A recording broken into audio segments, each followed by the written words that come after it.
तो last episode में हमने देखा था कि बीस्ट मास्टर ने सारे कैट डीमंस को बचा लिया था और फिर चिमी सावचन से पूछती है कि मास्टर क्या ये कैट डीमंस हमारी भाषा बोल सकते हैं, जिस पर सावचन बताता है कि ये कैट डीमंस गैंग रिलम में बनाए जाने वाले बहुत ही कॉमन गुलाम हैं और इनमें जो मेल होता है वो फिजिकली स्ट्रॉन्ग होता है लेकिन फीमेल बहुत ही नर्म दिल की होती है। और अगर तुम ह्यूमन लैंग्वेज की बात करो तो ऐसा बहुत ही रेयर केस में पाया जाता है कि कोई कैट डीमंस इंसानों की लैंग्वेज बोल रहा हो। और चूंकि ये कैट डीमंस बहुत ही ज्यादा शांत होते हैं इसीलिए गैंग रिलम में लोग इन्हें जिंदा पकड़ के अपना गुलाम बनाते हैं। और अब सावचन बीस्ट मास्टर से कहता है कि इन कैट डीमंस का क्या करना है वो तुम देख लो, जिस पर बीस्ट मास्टर भी यस मास्टर कहता है। और अब लावजाव सावचन से कहता है कि मास्टर अभी अभी आपने गैंग रिलम में एंटर किया है और इस रिलम में एंटर करते ही मुसीबतों का आना शुरू हो गया है। और उस माओ फैमिली के आदमी की बात सुन के ऐसा लग रहा था कि सच में ये तीनों सिटी बहुत ही बड़ा है और अब आगे पता नहीं क्या क्या होगा। और अब सावचन भी हंसते हुए कहता है कि मुझे मुसीबतों में पड़ना पसंद नहीं और इसीलिए मैं उन्हें अवॉइड करने की कोशिश करता हूँ, लेकिन मुसीबतों को मैं पसंद हूँ और इसे अवॉइड करना मेरे हाथ में नहीं है। और अब सीन चेंज होता है और हम तीनों सिटी के मेन गेट को देखते हैं जहाँ पर सावचन और बाकी लोग खड़े होकर आसपास के माहौल को समझ रहे थे।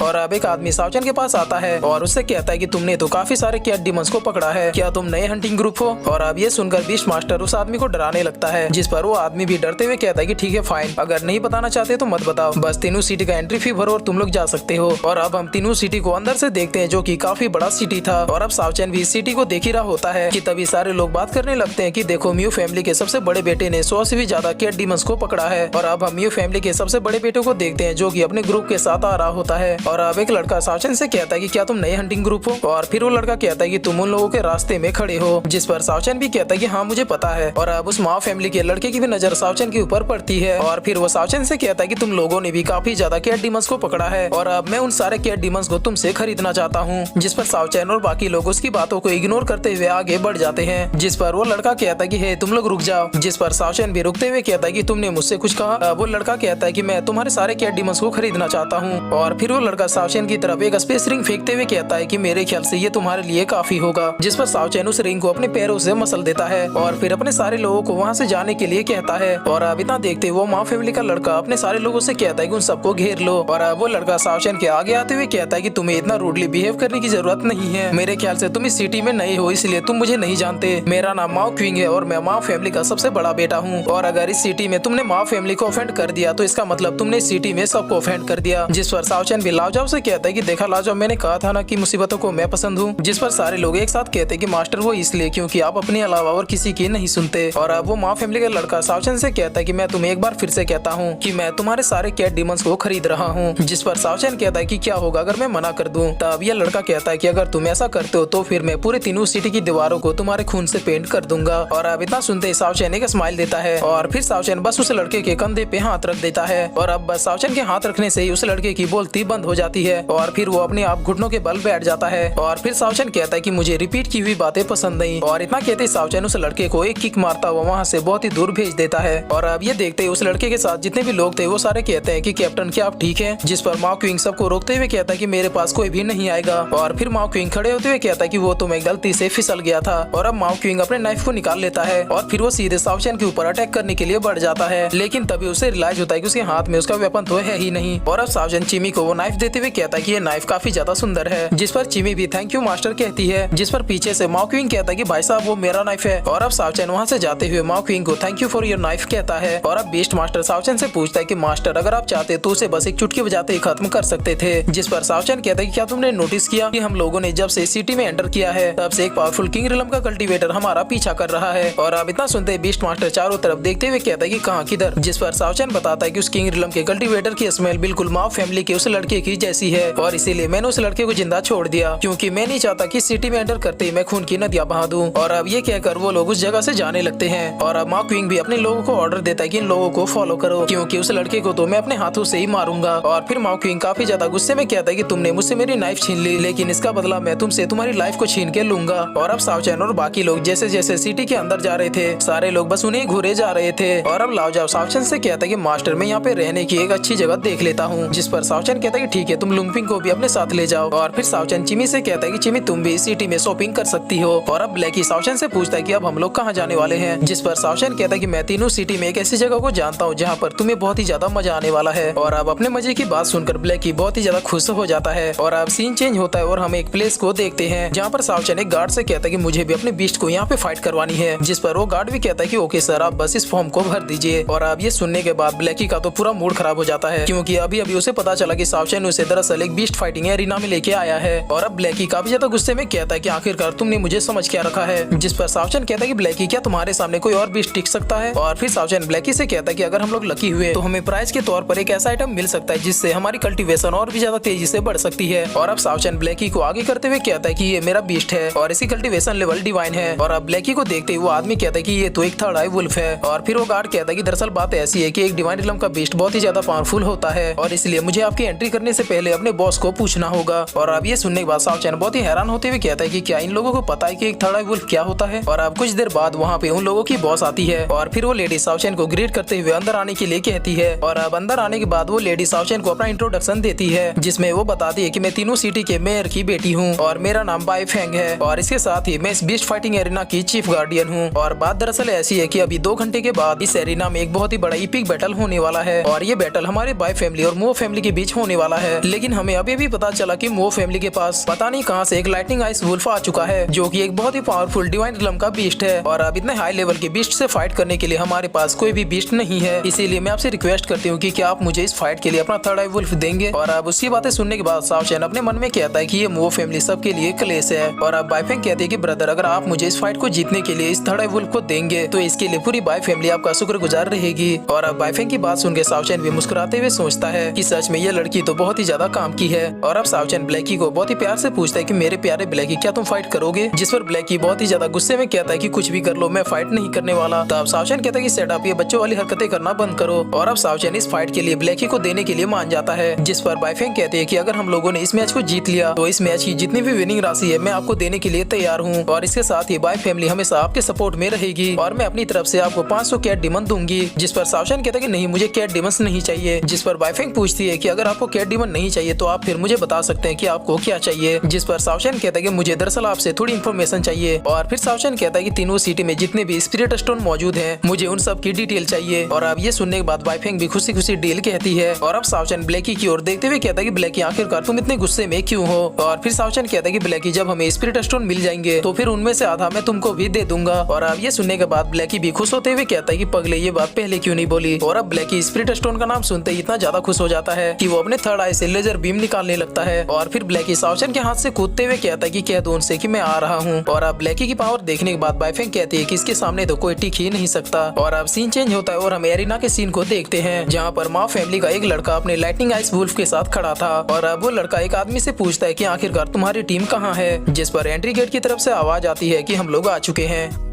और फिर इसी के साथ ये एपिसोड यहीं पे खत्म होता है।